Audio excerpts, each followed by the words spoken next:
Hi everyone, it's another week and today we are gonna work on this bird, the Kingfisher. As usual, I'm not using a white paper. This is a grey tone paper, so it's good to use a white crayon pencil or a charcoal or even a chalk pencil for sketching. If you are new to this channel and fond of art, please subscribe this channel and support us. The color pencils that I'm using is the Supracolor Soft Aquarelle from Caran.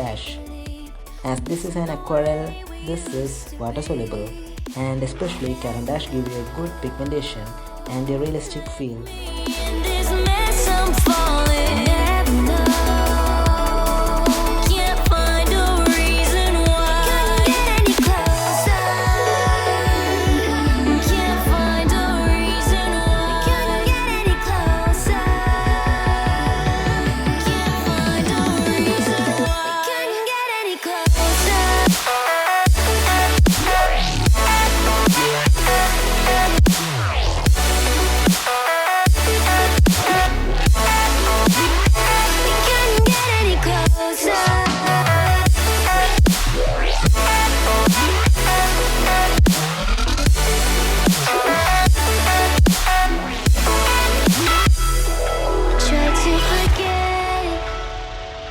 All that we had, I'm rolling like water in the sea. The memories crashing into me, so close to the edge of something so worth it.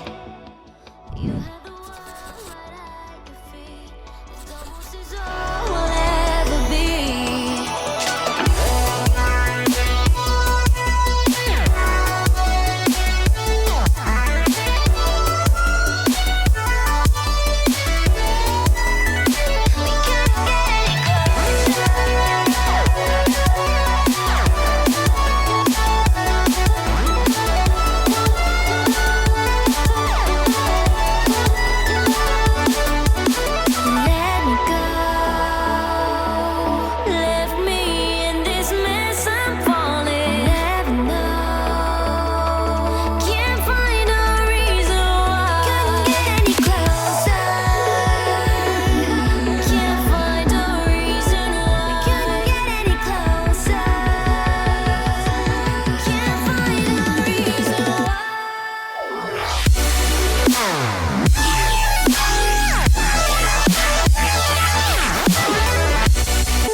So thank you all for watching and see you next week, and again requesting for your subscription, and if you are interested you can follow me on my Instagram account, the link is in the description, and then okay, bye, see you next week.